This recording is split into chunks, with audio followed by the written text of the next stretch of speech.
जय Hind and hello guys, स्वागत है आपका आपके अपने YouTube चैनल ज्ञानदेही होस्ट में। और इस वीडियो में मैं आपको बताने वाला हूं रेलवे रिक्रूटमेंट बोर्ड यानी कि आरआरबी टेक्नीशियन ऑनलाइन फॉर्म 2025 के बारे में, जहां पर आपको latest and last date update के साथ फॉर्म कैसे फिल करना है इसके बारे में संपूर्ण जानकारी दी जाएगी। जैसा कि आप सब जानते हैं कि इस फॉर्म को भरने की लास्ट डेट आपकी 28 जुलाई 2025 है, तो आपके पास ज़्यादा समय है नहीं फॉर्म को भरने के लिए। और आपको इसमें दोबारा से मौका मिलेगा भी नहीं, क्योंकि पहले इसमें आपको काफ़ी ज़्यादा समय दिया था फॉर्म भरने के लिए। तो अगर आप इस वेट में हो कि लास्ट डेट बढ़ जाएगी, आराम से भर लूँगा, तो आराम से भरने का टाइम अभी है। अभी भी आपके पास काफ़ी टाइम है फॉर्म को भरने के लिए। 28 जुलाई में अभी काफ़ी दिन बाकी है, तो आप आराम से अपना फॉर्म भरिए। बट अभी यहाँ पर गाइज जब आप अपना फॉर्म भर रही है, वो तो बहुत सारे कैंडिडेट ऐसे हैं जो कि लाइव फोटो अपलोड करने में प्रॉब्लम फेस कर रहे हैं। तो मुझे नहीं पता कि आरआरबी ने जब इन्होंने लाइव फोटो का सिस्टम वेबसाइट के अंदर डाला, जो कि पहली बार ही लाइव फोटो लिया जा रहा है। इसके पहले जितने फॉर्म भरे गए थे इस पोर्टल के माध्यम से, उसमें लाइव फोटो नहीं मांगा था, बट इसमें लाइव फोटो मांगा जा रहा है। और मुझे ये नहीं पता कि कौन सा माल फूक करके इन्होंने लाइव फोटो वाला सिस्टम इसमें डाला है, क्योंकि मैंने और भी काफ़ी सारे पोर्टल के लाइव फोटो अपलोड करने के प्रोसेस को कंप्लीट किया है, जिसमें कि इंडियन एयरफोर्स का भी रहता है, फिर इंडियन कोस्ट गार्ड का भी होता है। और वहाँ पर भी काफ़ी सारी कंडीशनें होती है फोटो अपलोड करने की लाइव वाले, बट वो अपलोड हो जाता है। पर इस वाले पोर्टल पर बहुत सारे कैंडिडेट प्रॉब्लम फेस कर रहे हैं। अगर आप अपना फेस आगे करें तो भी उसमें एरर आता है, अगर आप अपना फेस पीछे करें तो भी एरर आता है, अगर आप अपना बैकग्राउंड बिल्कुल सही रखते हैं, साफ रखते हैं और वाइट रखते हैं तो भी एरर आता है, कपड़े अलग करते हैं तो भी एरर आता है। तो समझ में नहीं आ रहा कि क्या चीज़ सही है और क्या चीज़ गलत है। लगातार काफ़ी सारी कोशिशें आपने की है, बट फिर भी आपसे आपका लाइव फोटो अपलोड नहीं हो पा रहा है। मैंने खुद से की है, मेरे से भी नहीं हुआ। बट जो इसका एक सोल्यूशन है, वो सोल्यूशन ये है कि आप जो आरआरबी की वेबसाइट के ऊपर नंबर दिए, इन नंबर के ऊपर कांटेक्ट करके टेक्निकल टीम को बोलिए कि वेबसाइट के लाइव फोटो अपलोड में प्रॉब्लम आ रही है, ये बिल्कुल भी एक्सेप्ट नहीं कर रहा है, हमने हर तरीके से ट्राई कर लिया है, इसको थोड़ा सरल बनाइए।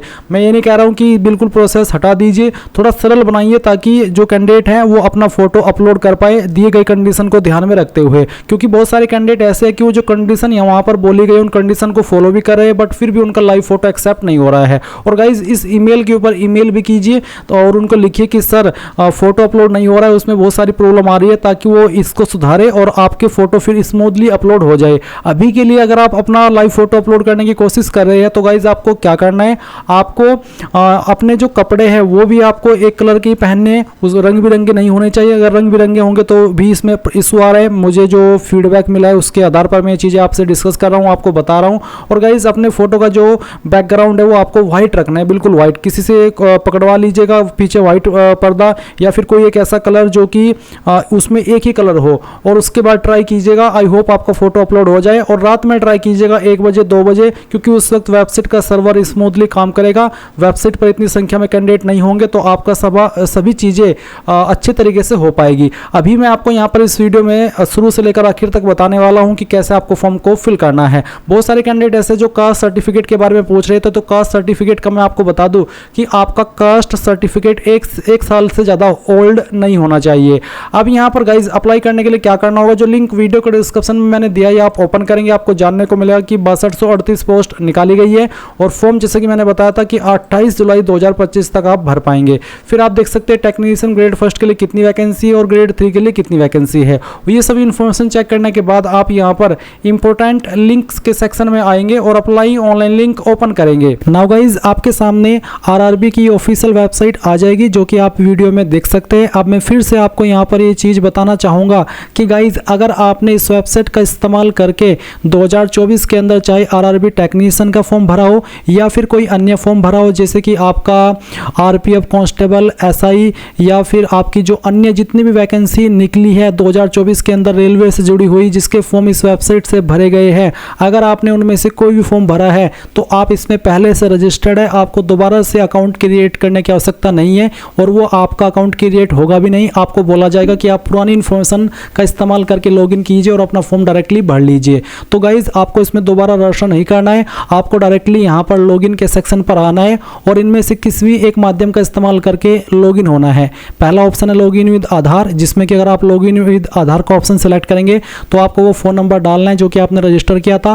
फिर जनरेट आधार ओटीपी पर क्लिक करना है, आपके नंबर के ऊपर ओटीपी आएगा जो कि आधार कार्ड के साथ में लिंक है, वो ओटीपी आप यहाँ पर डालेंगे। आई एम नॉट रोबोट के ऊपर क्लिक करेंगे और लॉगिन हो जाएंगे। दूसरा ऑप्शन है आपके पास यहाँ पर इसमें लॉगिन होने का, login with RRB account credential, जिसमें कि आप रजिस्टर्ड ईमेल एड्रेस या फिर नंबर का इस्तेमाल करेंगे, जो पासवर्ड आपने उस वक्त बनाया था वो डालेंगे, आई एम नॉट रोबोट के ऊपर क्लिक करके लॉगिन कर लेंगे। और अगर आप यहाँ पर बिल्कुल फ्रेशर है, इस वेबसाइट का इस्तेमाल करके अभी तक कोई फॉर्म नहीं भरा, पहली बार इस वेबसाइट को देख रहे हैं, तो आपको इसमें अकाउंट क्रिएट करना होगा। तो अकाउंट क्रिएट करने के लिए आप यहाँ पर क्रिएट एन अकाउंट इसके ऊपर क्लिक करेंगे। अब आपको यहाँ पर नोट करके सेम चीज़ बोली जा रही है जो कि मैं आपको बता भी चुका हूँ कि अगर आपने CN यानी कि रेलवे का जो RRB के द्वारा फॉर्म निकला था 2024 के अंदर, चाहे कोई सा भी हो, उस वक्त अगर आपने रजिस्टर किया था तो आप दोबारा रजिस्टर मत कीजिए, उसी इन्फॉर्मेशन का इस्तेमाल करते हुए लॉगिन हो जाइए। पर क्योंकि आप यहाँ पर इस वाले इंटरफेस पर आए हैं तो इसका मतलब ये है कि आप यहाँ पर अभी तक कोई भी फॉर्म नहीं भरे, इस वेबसाइट का इस्तेमाल करते हुए पहली बार इस वेबसाइट का इस्तेमाल करके कोई फॉर्म भर रहे हैं, तो इसलिए आप यहाँ पर इसमें न्यू रजिस्ट्रेशन करेंगे। तो इसके लिए आप यहाँ से ओके कर दीजिए। ओके करने के बाद में आप देखेंगे कंट्री ऑफ नेशनलिटी, इसमें आप इंडिया सेलेक्ट कर लीजिए अगर आप इंडियन हैं। फिर आप देखेंगे पर्सनल इन्फॉर्मेशन, जहाँ पर सबसे पहले है फुल नेम, आपको आपका पूरा नाम 10th के सर्टिफिकेट के अकॉर्डिंग फिल करना है। इस नाम को दोबारा डाल करके आपको यहाँ पर वेरीफाई कर देना है। फिर आपसे पूछा है have you changed your name, क्या आपने 10वीं के बाद में आपका नाम बदला है, अगर हाँ तो यस, और फिर आप यहाँ पर अंडरस्टैंड एंड आई एग्री इसके ऊपर क्लिक करके जो आपने नाम बदला है वो आप डालेंगे और उसको दोबारा डाल करके वेरीफाई कर देंगे। पर गाइज अगर आपने अपना नाम नहीं बदला 10वीं के बाद में तो आप यहाँ पर नो कर दीजिए। अब जो आपका डेट ऑफ बर्थ है वो आप कैलेंडर के ऊपर क्लिक करके सिलेक्ट कर लेंगे, पहले ईयर फिर यहाँ से आपका मंथ और उसके बाद में डे, तो आपकी डेट ऑफ बर्थ इस तरह से आ जाएगी। उसको दोबारा सिलेक्ट करके आप यहाँ पर वेरीफाई कर दीजिएगा। फिर आएगा जेंडर, आपको आपका जेंडर सेलेक्ट करना है, जेंडर को दोबारा सिलेक्ट करके वेरीफाई कर लेना है। अब आप यहाँ पर फादर नेम डालेंगे, फादर नेम भी आपको 10th के सर्टिफिकेट के अकॉर्डिंग यहाँ पर भरना है। अब उसको दोबारा डाल करके वेरीफाई भी कर देना है। सेम वे में आप आपकी मदर्स का नेम यानी कि माता जी का नाम डालेंगे और उसको दोबारा डाल करके वेरीफाई कर देंगे। फिर आप आपका ईमेल एड्रेस डालेंगे जो कि आप रजिस्टर करना चाहते हैं और फिर जनरेट ईमेल ओटीपी पर जैसे ही क्लिक करेंगे आपकी ईमेल के ऊपर एक ओटीपी जाएगा जो कि आप यहाँ पर डाल करके वेरीफाई करेंगे। अब आप मोबाइल नंबर डालेंगे और मोबाइल ओटीपी जनरेट करने के बाद में वो ओटीपी यहाँ पर डाल देंगे। इसके बाद आपके सामने दो ऑप्शन है, वेरिफिकेशन थ्रू डिजिलॉकर और दूसरा वेरिफिकेशन थ्रू आधार कार्ड। किस माध्यम से आप यहाँ पर वेरिफिकेशन करना चाहते हैं, डिजिलॉकर अकाउंट के माध्यम से या फिर आधार कार्ड के माध्यम से, तो जो भी माध्यम आप सेलेक्ट करना चाहे उसी के ऊपर आप क्लिक करेंगे। अगर आप वेरिफिकेशन थ्रू आधार कार्ड के ऊपर क्लिक करते हैं तो आपको यहाँ पर आपका आधार कार्ड का नंबर डालना है और फिर जनरेट आधार ओटीपी के ऊपर क्लिक करना है। आपके नंबर के ऊपर वो ओटीपी जाएगा जो कि आपने आधार के साथ में लिंक किया है, उस नंबर पर जैसे ही ओटीपी आए वो आप यहाँ पर डालिएगा और वेरीफाई के ऊपर क्लिक करके उसको वेरीफाई कर दीजिएगा। फिर आप यहाँ पर टिक करेंगे, उसके बाद में आप यहाँ पर एक पासवर्ड क्रिएट करेंगे। पासवर्ड आपका कैसा हो उसका एक एग्जांपल आप देख लीजिए। आपके पासवर्ड के अंदर इंग्लिश का कैपिटल लेटर, स्मॉल लेटर, एक स्पेशल कैरेक्टर और साथ ही एक डिजिट, कुछ इस तरह का पासवर्ड आपको बनाना है। पासवर्ड की लेंथ 8 से 16 कैरेक्टर के बीच में होनी चाहिए। फिर आप उस पासवर्ड को दोबारा डाल करके वेरीफाई कर देंगे एंड देन आप यहाँ पर आई एम नॉट रोबोट के ऊपर क्लिक करेंगे। फिर जो भी जानकारी आपने भरी उनको चेक करते हुए आप preview and create an account इसके ऊपर क्लिक करेंगे। Preview and create an account के ऊपर क्लिक करने के बाद जो जानकारी अभी आपने भरी उनका प्रीव्यू आपके सामने आएगा, यानी कि आप एक बार फिर से सभी जानकारी को चेक कर सकेंगे और देख सकेंगे कि हाँ आपसे कहीं पर कोई मिस्टेक तो नहीं हो गई है। अगर आप फुल्ली श्योर हो जाए कि हाँ सभी इन्फॉर्मेशन सही है जो मैंने भरी है तो फिर आप यहाँ पर उस जानकारी को सबमिट कर देंगे। जैसे ही आप जानकारी सबमिट कर देंगे तो आपका अकाउंट क्रिएट हो जाएगा। फिर आप यहाँ पर होम पेज पर आ जाएंगे। मैंने पहले से इस वेबसाइट के ऊपर रजिस्टर करके रखा है इसलिए मैं यहाँ पर अपनी इन्फॉर्मेशन से ही लॉगिन करूँगा। तो जैसे ही आपका अकाउंट क्रिएट हो जाए आप यहाँ पर लॉगिन के सेक्शन पर आएंगे और इनमें से जिस माध्यम से आप लॉगिन होना चाहिए हो सकते हैं, चाहे आधार के थ्रू हो रही है तो आपको यहाँ पर आपका फ़ोन नंबर डालना है जो आपने आधार के साथ में लिंक किया है। फिर जनरेट आधार OTP के ऊपर क्लिक करना है, आपके नंबर पर OTP आएगा, वो यहाँ पर डाल करके आप आई एम नॉट रोबोट के ऊपर क्लिक करके लॉगिन हो जाएंगे। पर अगर आप यहाँ पर आपकी लॉगिन इन्फॉर्मेशन का इस्तेमाल करके लॉगिन होना चाहते हैं तो login with RRB account credential इसके ऊपर क्लिक करेंगे, आपका रजिस्टर्ड मोबाइल नंबर या ईमेल एड्रेस डालेंगे, जो पासवर्ड अभी आपने रजिस्ट्रेशन करते समय बनाया है वो पासवर्ड यहाँ पर डालेंगे, आई एम नॉट रोबोट के ऊपर क्लिक करेंगे और यहाँ पर लॉगिन के ऊपर क्लिक कर देंगे। अब आपको यहाँ पर पूछा 2 फैक्टर ऑथेंटिकेशन में कि आप किसके ऊपर OTP चाहते हैं, आपकी ईमेल के ऊपर या फिर आपके नंबर पर, तो जो भी चाहते हैं उसी के ऊपर आप क्लिक कर दें, फिर उसके ऊपर आपको OTP सेंड किया जाएगा। जैसे ही आपको OTP रिसीव हो जाए वो आप यहाँ पर डालिए और लॉगिन के ऊपर क्लिक कीजिए। लॉगिन के ऊपर क्लिक करने के बाद आप यहाँ पर जनरल इंस्ट्रक्शंस देखेंगे। अभी आपको इसमें अप्लाई करना है, तो अप्लाई करने के लिए आप ऑनलाइन एप्लीकेशन के सेक्शन पर आ जाएंगे। फिर आपको यहाँ पर आपकी वैकेंसी देखने को मिल जाएगी। अब आपको select the RRB for which you wish to apply, जिस RRB के लिए आप अप्लाई करना चाहते हैं वो RRB यहाँ पर आपको सिलेक्ट कर लेना है। ये सिलेक्ट करने के बाद में I am not currently debarred by any RRB RRC, यानी कि मैं किसी RRB के द्वारा या RRC के द्वारा डिब्रेड यानी कि ब्लैक लिस्ट नहीं किया गया हूँ, नहीं निकाला गया हूँ, तो आप इसके ऊपर टिक करेंगे। सेकंड है I hereby confirm that I have carefully read and understood this CEN, यानी कि नोटिफिकेशन मैंने अच्छे से चेक कर लिया है। फिर आप यहाँ पर टिक करेंगे और उसके बाद में आप यहाँ पर नेक्स्ट के ऊपर क्लिक करेंगे। ऊपर जो आप यहाँ पर वैकेंसी देख पा रहे हैं ये आपकी टेक्नीशियन ग्रेड 1 की है। अगर आप यहाँ पर टेक्नीशियन ग्रेड 3 पर अप्लाई करना चाहते हैं तो फिर आप पहले वाले के ऊपर क्लिक ना करके सेकंड वाले के ऊपर क्लिक करेंगे। आपको आपका यहाँ पर जो RRB है वो सिलेक्ट करना होगा। उसके बाद में सेम वे पर इस तरह से टिक करना है और नेक्स्ट के ऊपर क्लिक कर देना है। अब गाइज क्योंकि मैं पहले से इसके अंदर रजिस्टर हो तो मेरी इन्फॉर्मेशन यहाँ पर पहले से जो भरी हुई है वो फैच कर ली गई है। अब आप यहाँ पर आपकी जो अन्य इन्फॉर्मेशन है वो फिल करेंगे। तो जैसे कि आप देख सकते हैं मैरिटल स्टेटस, तो आपको यहाँ पर सिलेक्ट के ऊपर क्लिक करके बताना है अनमैरिड हो या फिर मैरिड हो, जो भी है वो आप सिलेक्ट कर लेना।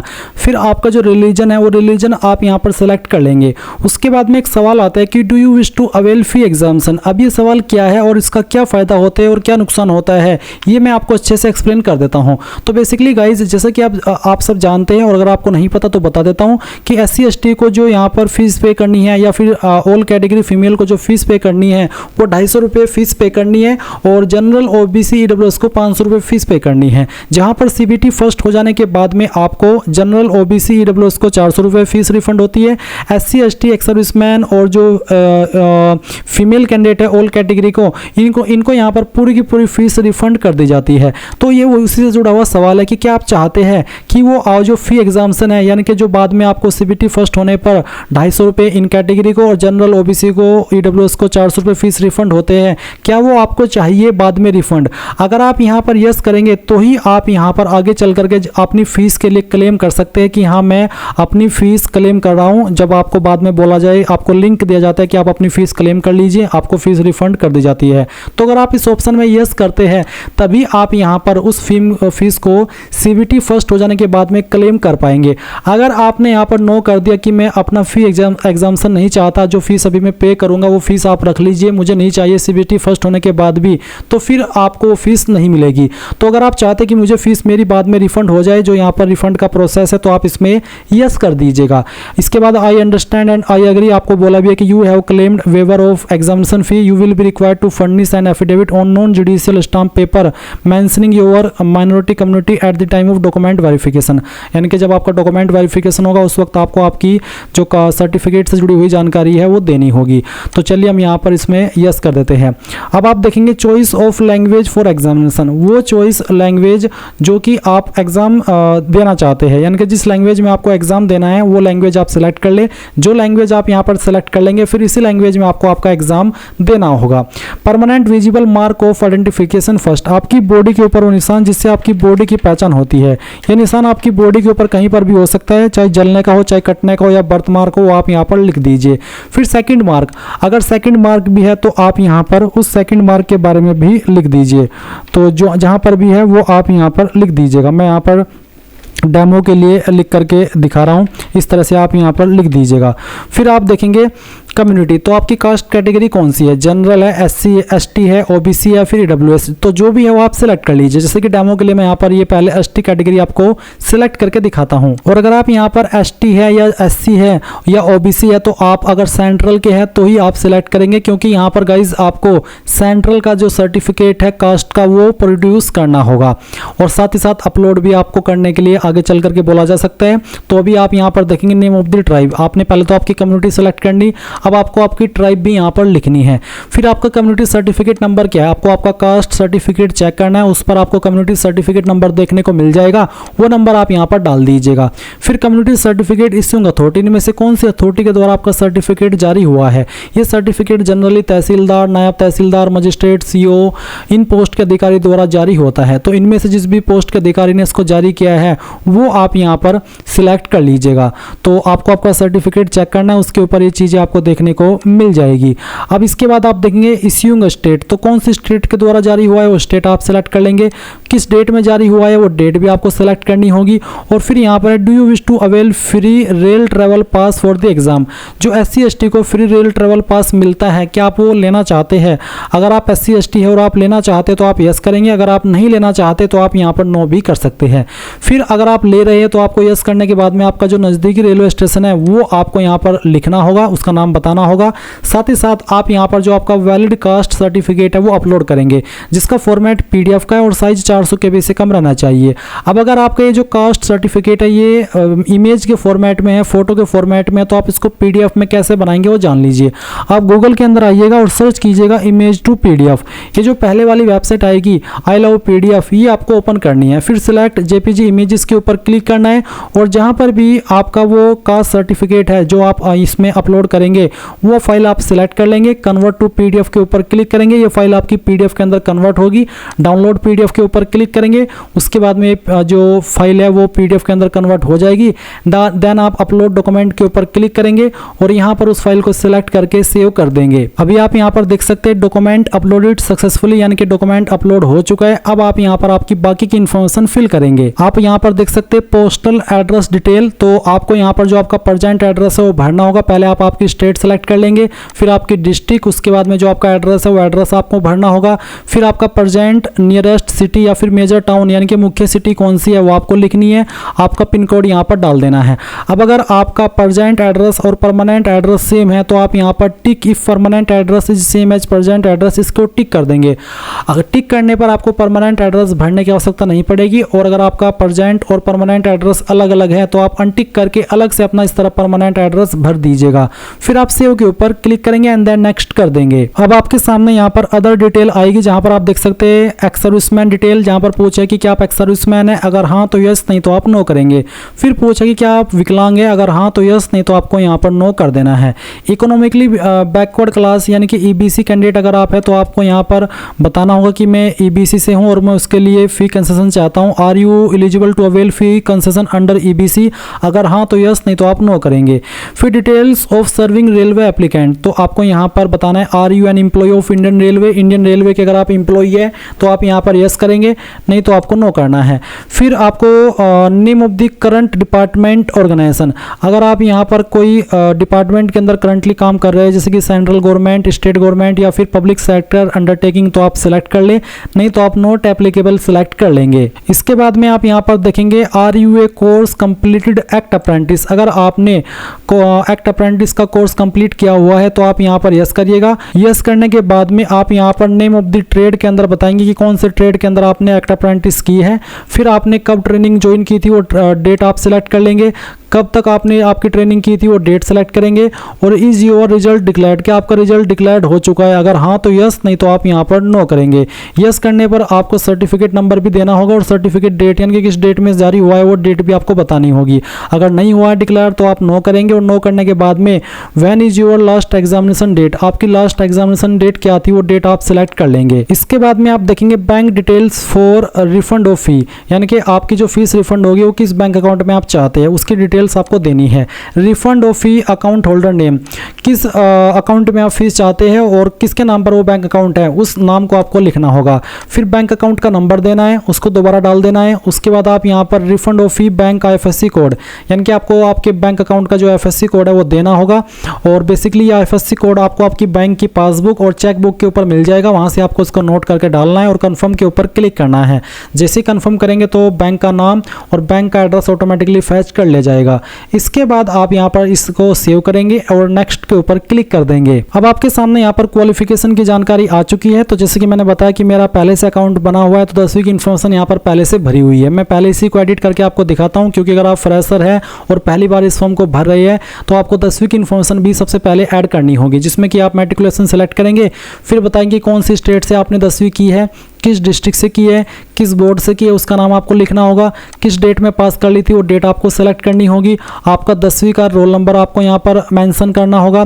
फिर SSLC matriculation, SSSC 10th class certificate serial number, यानी कि 10वीं का जो सर्टिफिकेट का सीरियल नंबर है वो भी आपको यहाँ पर लिखना होगा और उसके बाद में उसको ऐड कर देना होगा। इसके बाद में गाइज ये इन्फॉर्मेशन आपके यहाँ पर ऐड हो जाएगी। फिर आप क्वालिफिकेशन के सेक्शन पर अगर आपने 12वीं की है तो आप 10+2 सेलेक्ट कर लेंगे। डिसिप्लिन सब्जेक्ट में फिजिक्स एंड मैथमेटिक्स ये सेलेक्ट करेंगे। स्टेट बताएंगे जहां से आपने की है, डिस्ट्रिक्ट बताएंगे जिस डिस्ट्रिक्ट से आपने आपकी जो 12वीं है वो की है उस डिस्ट्रिक्ट को आपको सेलेक्ट करना होगा।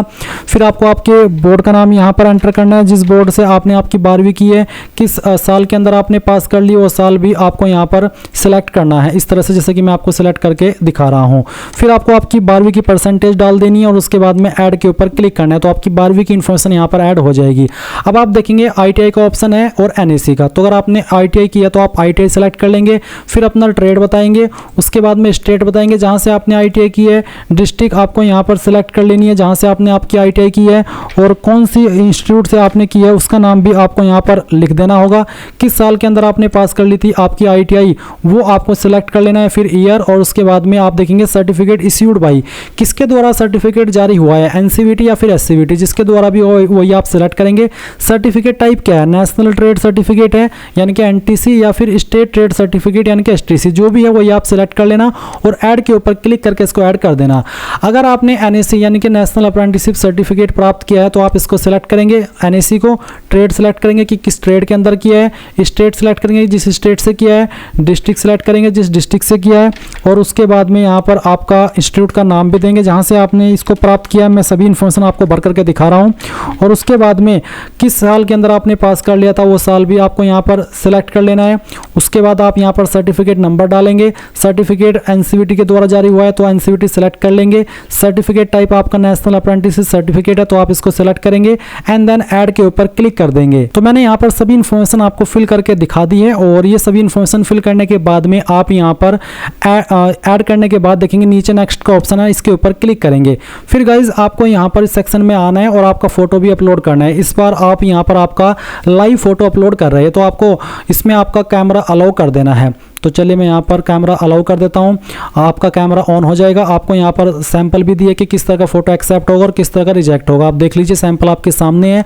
अब आप नीचे की तरफ आएंगे और इसमें आपको बोला है dress in non white clothing preferably in dark colours to maintain contrast with the background, यानी कि आपकी ड्रेस नॉन वाइट होनी चाहिए।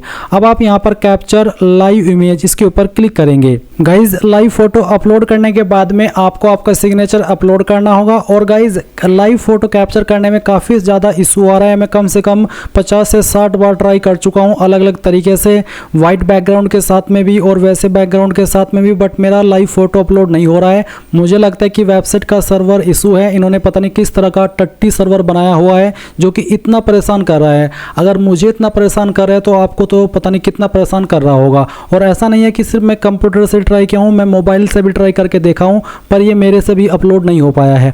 और ये सब सर्वर का ही इशू है, पता नहीं बिल्कुल कैसा सिस्टम इन्होंने इसमें डाला हुआ है। सब चीज़ें मैंने ट्राई करके देख ली, क्लोज आ करके, दूर जा करके, फेस को इधर करके, फेस को उधर करके, और जो लाइन के अंदर एडजस्ट करके फेस, सभी चीज़ें मैंने ट्राई करके देख ली, बट मेरे से नहीं हुआ। और ये इसलिए नहीं हुआ क्योंकि सर्वर का इशू है। तो अगर आपसे आपका लाइव फोटो अपलोड हो गया तो आपको आपका सिग्नेचर अपलोड करना होगा, जिसका जो साइज है वो आपको बोला है कि 30 से लेकर के 49 KB के बीच में रहना चाहिए। अब गाइज आपके सामने यहाँ पर पोस्ट प्रेफरेंसेस का ऑप्शन ऑप्शन आ जाएगा तो आपके जोन के अंदर जो जो पोस्ट के विकल्प अवेलेबल है वो आपके सामने आएंगे। आप किसको किस नंबर पर प्रेफरेंस देना चाहते हैं वो आप यहाँ पर इस तरह से टिक करके दे देंगे और फिर आप यहाँ पर टिक करेंगे और उसके बाद में नीचे की तरफ आएंगे और इसके ऊपर टिक करेंगे। और पहले इसमें आपको बताना कि किस जगह से आप फॉर्म को भर रहे हैं। यहाँ पर बहुत सारे कैंडिडेट गलती करते हैं और अपना नाम लिख देते हैं। आपको आपका नाम नहीं लिखना है बल्कि आपको यहाँ पर आपके सिटी का नाम देना है जहाँ से आप फॉर्म को भर रहे हैं। फिर आप प्रीव्यू एप्लीकेशन के ऊपर क्लिक करेंगे और जो भी जानकारी आपने अभी तक भरी है उन सभी को चेक करेंगे। और जैसे आप सभी जानकारी को चेक कर ले तो आप सेव के ऊपर क्लिक करेंगे एंड देन सबमिट कर देंगे। सबमिट करने के बाद में आपको आपकी फीस का पेमेंट करना होगा और जब तक आप फीस पेमेंट नहीं करेंगे तब तक आपका जो फॉर्म है वो कंप्लीट नहीं माना जाएगा। और जैसे ही फीस जमा कर दे तो आपका फॉर्म सबमिट माना जाएगा और फिर आप उसका फाइनल प्रिंट आउट ले लेंगे। इस तरह से गाइज आप लोग आपका आरआरबी टेक्नीशियन न्यू वैकेंसी 2025 का फॉर्म भर पाएंगे। आई होप ये प्रोसेस आपको पसंद आया होगा। So thanks for watching. जय हिंद।